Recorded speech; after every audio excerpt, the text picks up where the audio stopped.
Along the way, the two meet William Lett, another voyageur descendant. And it's here that they are introduced to dried fish. Properly prepared and dried, they'll keep for some time.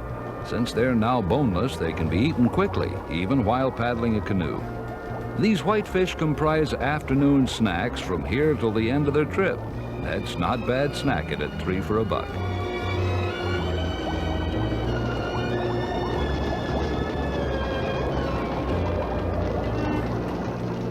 Clint decides they'd make pretty nifty Halloween masks, too. But this country has many masks. Powerful rapids can pull our canoe every which way in spite of our efforts to control it. Yet, those rapids can quickly lead to a pond so placid that it wouldn't even ruffle the feathers of the local Arctic loon.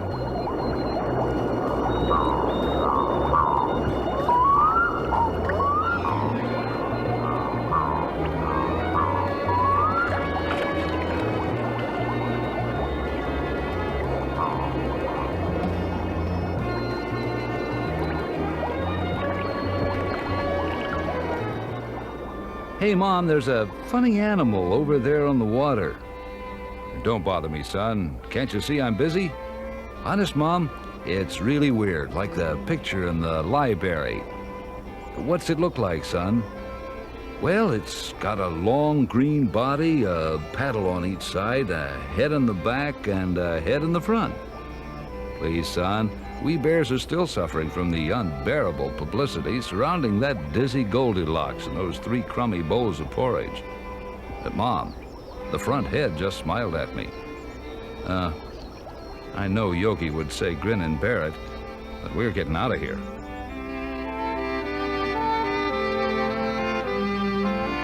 Verlen and Clint travel up the Slave River on their way to the Great Slave Lake and stop just outside Fort Fitzgerald.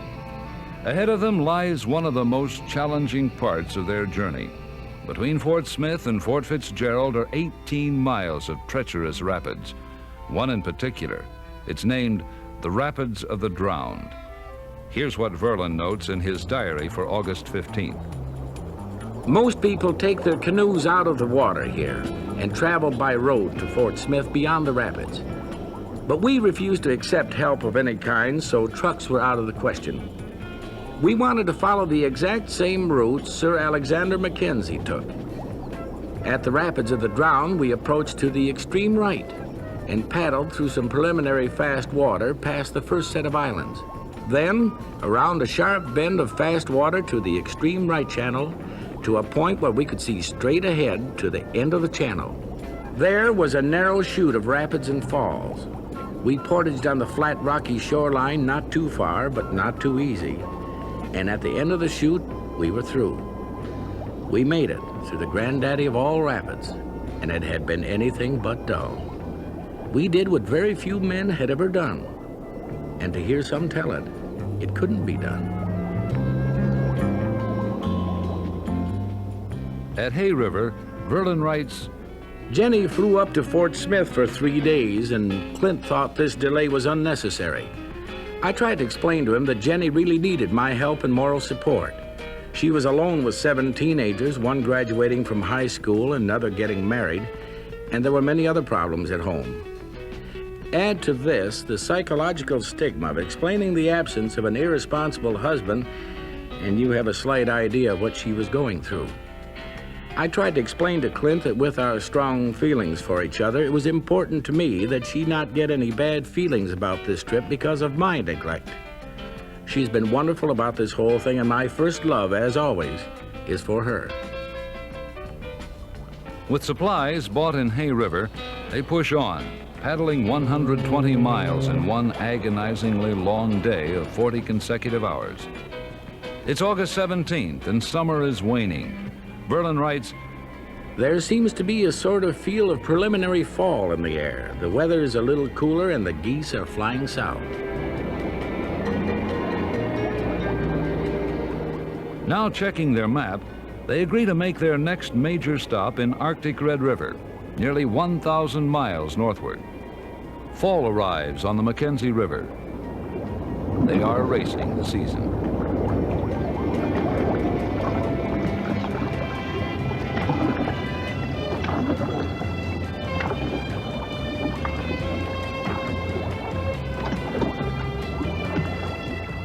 Alexander Mackenzie's journal describes the Yukon autumn. The most beautiful scenery I had ever beheld. This magnificent theatre of nature has all the decorations which trees and animals of the country can afford it. The whole country displayed an exuberant verdure. The trees that bear a blossom were advancing fast to that delightful appearance, and the velvet rind of their branches, reflecting the oblique rays of the sun, added a splendid gaiety to the scene which no expressions of mine are qualified to describe. But winter is on its way. They reach Arctic Red River 200 miles inside the Arctic Circle on August 29th. They've traveled 1,000 miles north in 11 days. That's an average of over 90 miles of paddling every day. They're camped with Tony Mercredi, the guide for photographer Phil Pemberton. Mercredi tries to explain that their chances are not good now and are worsening daily. Our paddlers plan to travel down the Mackenzie River for about 30 miles northwards and across the Husky Channel to the south branch of the Rat River. They will follow the Rat through a tricky maze of multiple channels, through the Richardson Mountains to Summit Lake, nestled high in the McDougall Pass. Here at Arctic Red River, they find further evidence of the importance of oil in today's world. Just across the river, construction crews are pushing the Dempster Highway toward the new oil fields in Mackenzie Delta.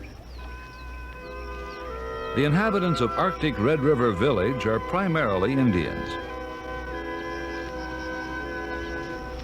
While they still live a rather primitive life, the snowmobile is starting to replace the sled dog. The coming of the construction crews will undoubtedly increase the impact of change on their lifestyle. For now, however, village life revolves around the fish camp, for fish is an important staple on the native diet. There's the usual complement of kids and dogs, of course. They are the one constant factor in any community of these Northlands.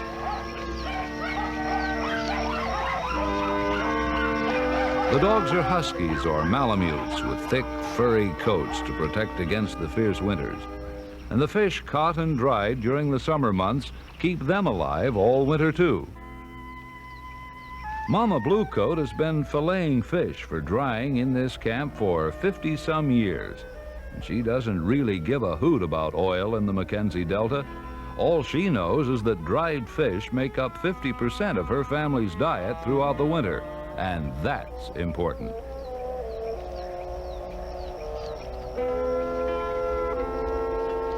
If you were to give this sled dog team a vote, they would undoubtedly agree with Mama Bluecoat.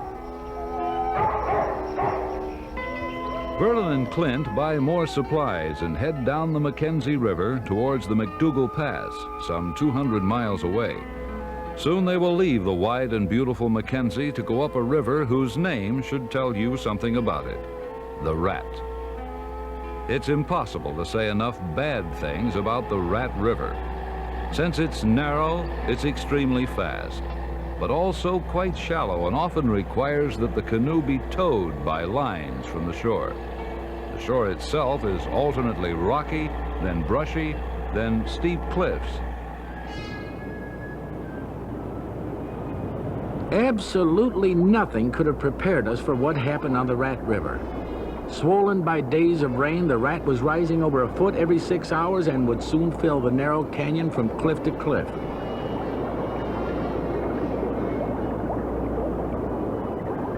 We pitched camp in the rain again. Too rocky to use tent stakes, so we fashioned some stakes and poles out of branches.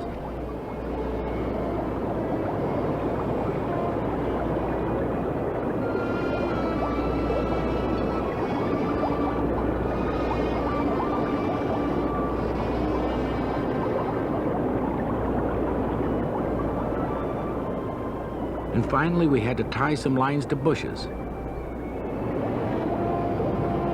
54 miles of rapids between us and the McDougall Pass, all upstream through undergrowth that made portaging impossible. Too much current to paddle, too much brush to portage, so in the morning we began lining the canoe from the shore. Had to chop and saw the brush along the edge of the water. Went back and forth across the river nearly 50 times in one day, looking for room to walk. Traveled only 2 miles that day. River still rising. Could fill the canyon and pull us underwater any minute. Couldn't risk the canoe against the huge current, but finally had no choice. Pressed for time, we pushed it into the current. Our worst mistake so far. Almost fatal.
Finally managed to get the canoe ashore, but lost a lot of gear. What didn't sink was quickly swept downstream.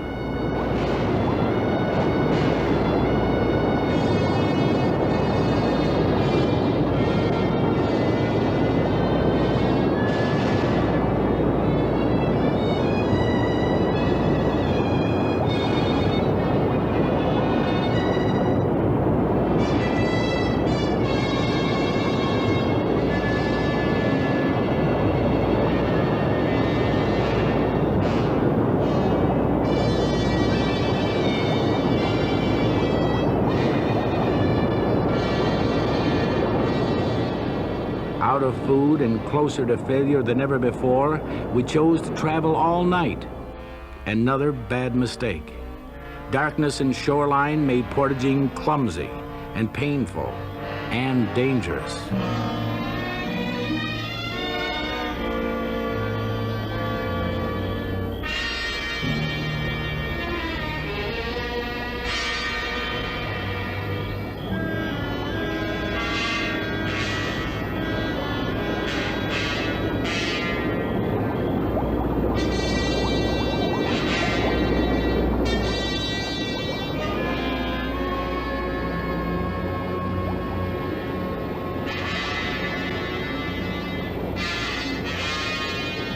We had to carry the canoe above our heads for miles.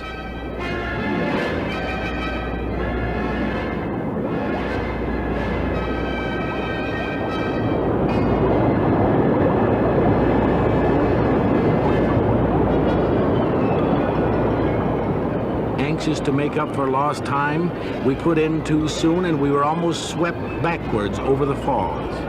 We were making too many mistakes in country that didn't allow them.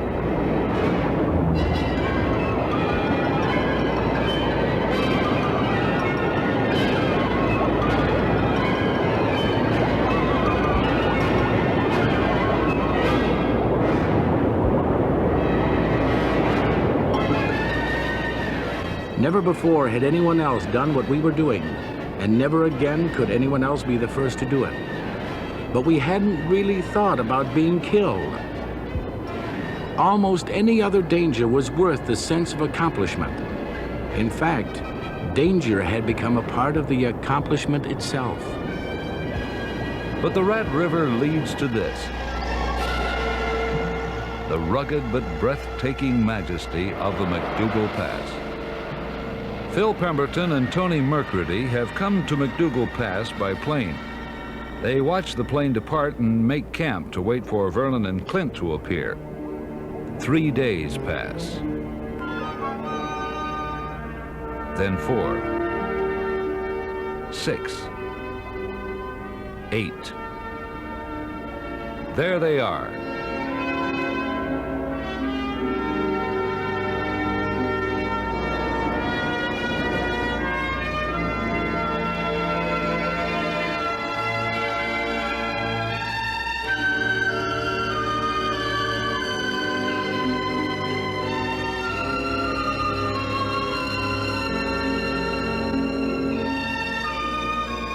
It has taken them 9.5 days to travel 200 miles. And it's been a tough 200 miles, marked by the most serious accident of the trip to date. The story of that 200 miles is written on Clint's hands and face. He has 55 cuts and abrasions.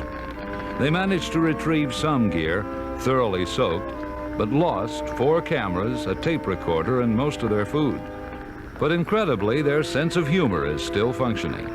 Clint decides to hold the Summit Lake Beauty Contest, even if there's no competition out here. Maybe Verlen would enter if the first prize were a new pair of boots or a new pair of feet.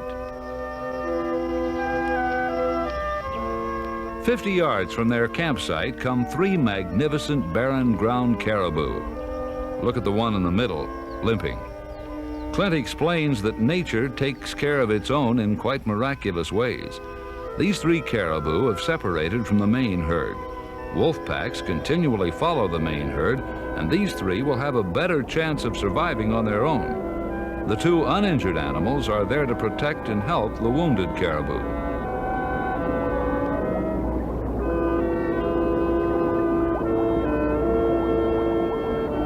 Summit Lake is beautiful indeed, but there is no time for sightseeing.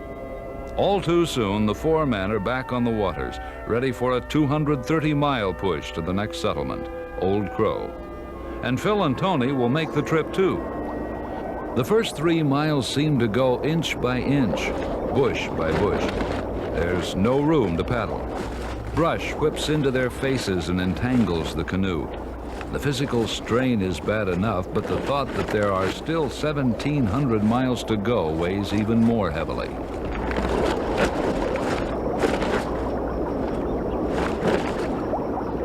And then, open water on the Little Bell River. The McDougal Pass has been crossed over this year by only 6 other people.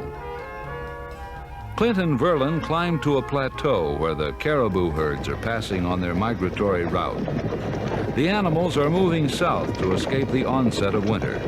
Our voyageurs are paddling north to meet it head on.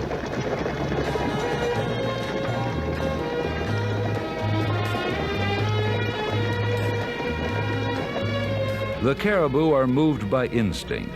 The men are moved by a challenge. The challenge to complete a trip unmatched in recorded history.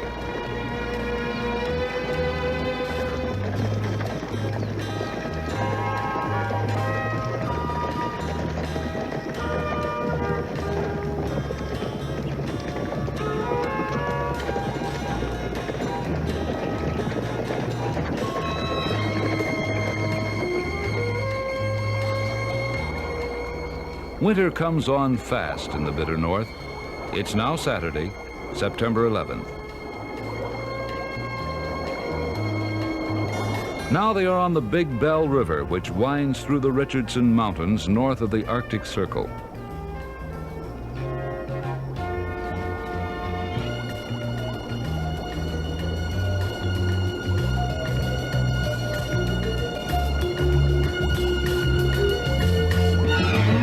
The peaks are covered by an early snow, a grim warning of what is to come. We must take care so that the majesty of this country does not deceive us. A sudden storm could render these rivers impassable in a matter of hours. Scenery must never take precedence over survival. The autumn colors, while beautiful, speak of cold weather to come and put an increasing frantic urgency to the question: will they reach the Bering Sea in time? Again, they increase their efforts, paddling over long stretches between rest stops. The sun sets earlier each day, and so they keep right on going into the dusk. They may have to grope in the dark for a campsite, but miles are now more important than comfort. Even the beauty of a Yukon sunset is colored by the race against time. How long before this water is frozen? How much time is left? Other canoeists had called the trip impossible. Were they right?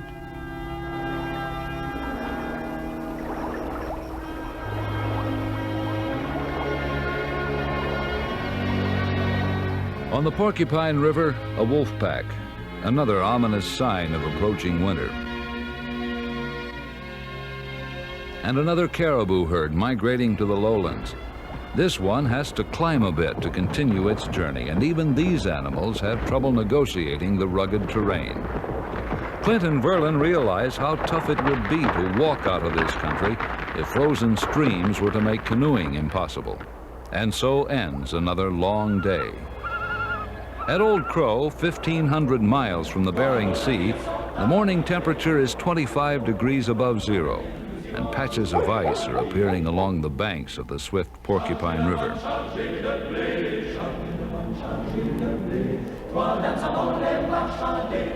They're soon off again.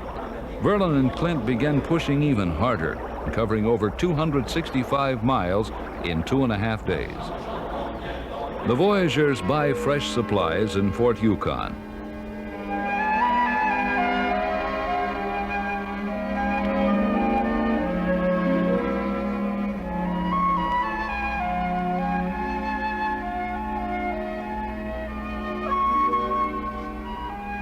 And find that civilization has reached this wilderness outpost in the form of the local movie house, the Purple Onion, and the Sourdough Inn, the only hotel in town. It's also time for mail call, one of the 4 times the mail catches up with them, and Verlen draws the most letters. With a devoted wife and 9 children back home, how could he lose?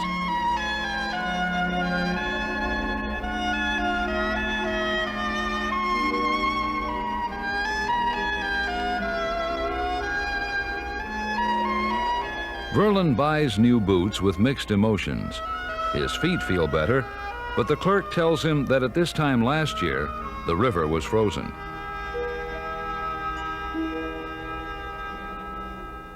No one will ever know how many explorers died in silence. The dignity of being buried was denied to many, while some were laid to rest when no one knew their names. This country affords the eye many delights, but the mind must be ever vigilant, for the same scene that astonishes the eye can extinguish life with an indifference that inspires constant fear. The next morning, the frost is thick on the canoe cover as Verlen and Clint load up their gear. Areas of calm water along the shoreline, though melted now, actually froze during the night. A local guide advises against continuing, and a sense of urgency grows out of the realization that having come this far and worked this hard, they could wake up one morning and find it's all over, that failure has been guaranteed by something over which they have no control. For it's common for the Yukon River to freeze up overnight.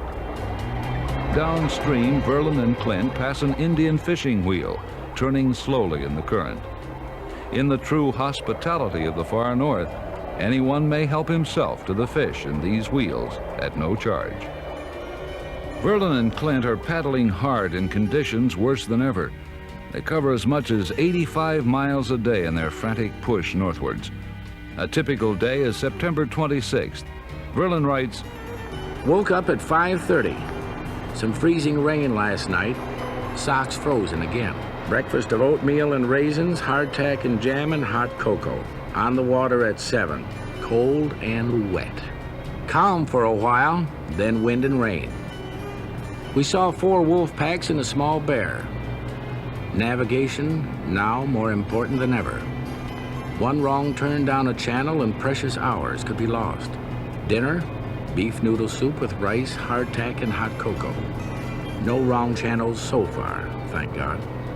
Clothes soaked from the waist down all day. Stopped early for the night at 7 p.m. Steady rain, cold and wet. Miserable. Tough getting a fire going in the dark. Supper, a good batch of hot pancakes with wheat germ. Made the outlook a lot better. Paddled over 80 miles today. October 6th. The men are 5 miles out of St. Mary's. For the last 11 days, the two have battled freezing cold and a very heavy northern headwind. St. Mary's is an Eskimo village. Life is simple and hard. The brief summer is past, and the village priest, like everyone else, must scurry about preparing for the rapidly approaching winter. Much of the work of the coming months must be done now, or soon the snow will sporadically paralyze the village until next spring. Wood for heating is a vital item, second in importance only to food. This village still has sled dogs and a full quota of furry pups.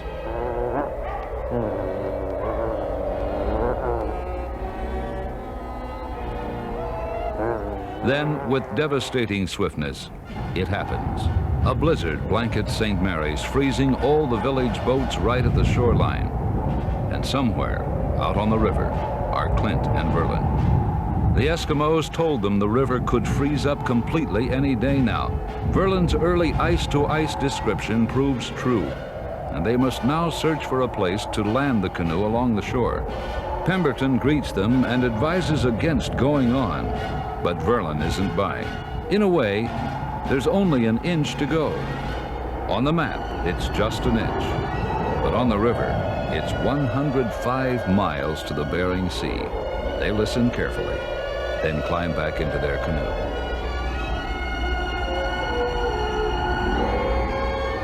Pemberton rents a powerboat that can handle the Yukon River and sets out after them. But a fierce storm blows up abruptly and the waves are too much even for a boat of that size. Driven to an island where his boat swamps, he sets up a camera to record his own activities. Pemberton builds a fire on the island and pitches a rough camp. Somewhere ahead of him, and in a narrow canoe, Verlen and Clint face the same weather. They've allowed themselves enough food for only 2 days' travel, but they figure the river will be frozen after that. He adds a last will and testament to his diary and allows himself a small amount of food because he has no idea how long he will remain marooned. As he crawls into his sleeping bag, he has no way of knowing that 4 men have drowned in the same storm, nor has he any way of knowing who they are.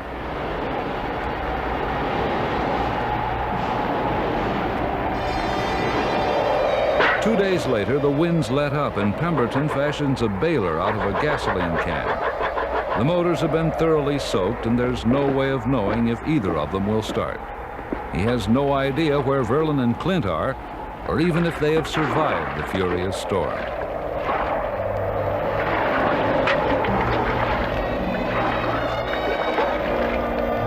One motor starts, and Pemberton races back to Mountain Village. Here he can learn only that 4 unidentified men have drowned. An Eskimo seal hunter offers to help him search for Verlen and Clint. They had become separated from Phil on Thursday. It is now Saturday. Behind an alder thicket, in an area where they have hacked out a campsite, Clint and Verlen are preparing for the last 80 miles of their challenge when they are found by Phil and the hunter. They've carefully conserved their food and talk of nothing but reaching the Bering Sea. A freezing 20-mile-an-hour headwind has lowered the chill factor to below 0. Virtually all spray freezes instantly, and ice accumulating all over the canoe adds 150 pounds of weight. But worse yet, it makes the craft ride lower in the water and greatly increases the chances of swamping.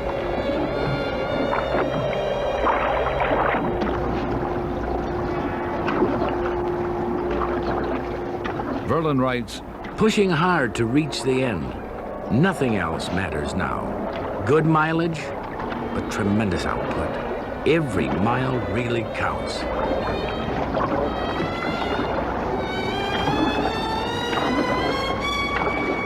They have now traveled 7,000 miles.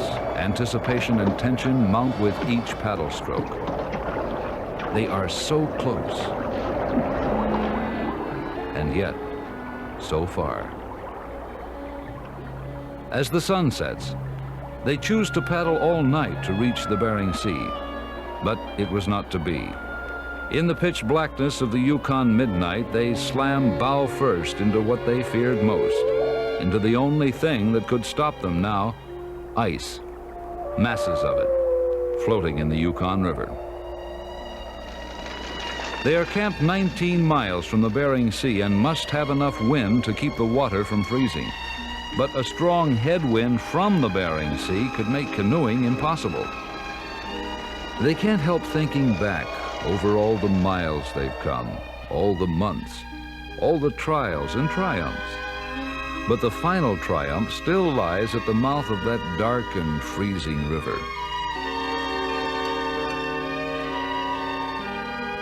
Will they have to walk to the Bering Sea, push the canoe over the ice, carry it along the frozen shore? Of one thing they are certain: they will get there.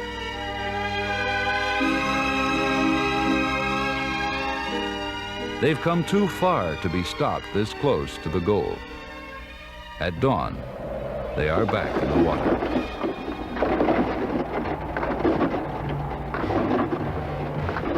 October 10th. It has happened. We're frozen in. The small channel where we camped overnight is covered with skim ice. Can't even get to the main channel. If we can't get to the main channel, we can't reach the Bering Sea. No choice but to go on.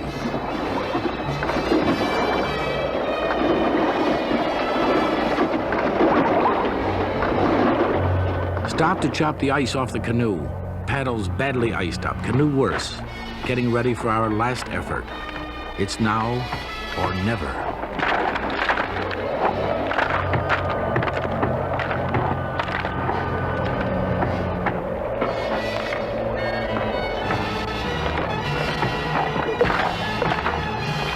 This strange magnetic pull has become a compulsion now.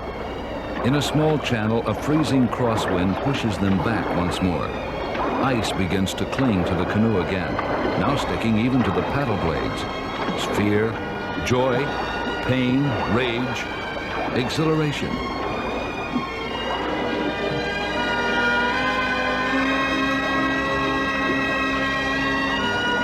And suddenly, there are no more riverbanks. They have reached the Bering Sea. It is noon, October 10th, 1971. 176 days and 7,000 miles away from that bright, sunny day in Montreal. A journey never before accomplished. An accomplishment never again the same. They have met the challenge, and their victory shout is a simple telegram to Verlen Kruger's wife.